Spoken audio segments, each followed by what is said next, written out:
Welcome back to Fashion here. So the big news coming out of Britain this morning is that Haas have signed Oliver Bearman for the 2025 Formula One season. Now, of course, this has not really come to as much of a surprise to those who have kind of been following the grapevine last several months. He's basically been the odds-on favorite for one of the Haas seats ever since the 2024 Saudi Arabian Grand Prix, where he, of course, stepped in for Carlos Sainz, who is suffering from appendicitis, and of course getting 7th place on his F1 debut. Of course, it was a Ferrari, so it was the second best car that weekend, but still very, very impressive performance, beating the likes of Lando Norris and Lewis Hamilton on that weekend. Now, of course, driving in Formula 2 this year, second season in Formula 2. Last year finished sixth in his rookie season. This year, it's been a bit of a struggle.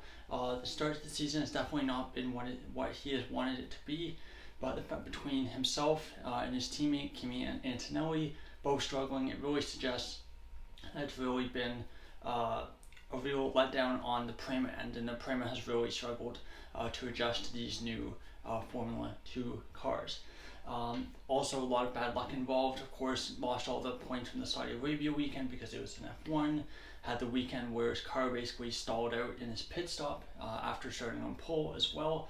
So yeah, a lot of things have not really gone his way. So I think really the stats, the points total, do not really speak to how talented this kid is. Really excited to see what he can do. Of course, he is a Ferrari junior driver, which is why I have the Ferrari magnet up there. And of course, Haas do have a history of signing Ferrari junior drivers. They of course signed Mick Schumacher back in 2021, had him for 2 years. Just in terms of what my thoughts on the comparison between the two, I do think that at least in terms of qualifying ability, I do think Bearman is the better driver between himself and Mick Schumacher. In terms of race pace and overall racecraft, I think it's going to be pretty close between the two. But generally, the underlying kind of philosophy in F1 is that it's easier to make a fast driver consistent than it is to make a consistent driver fast.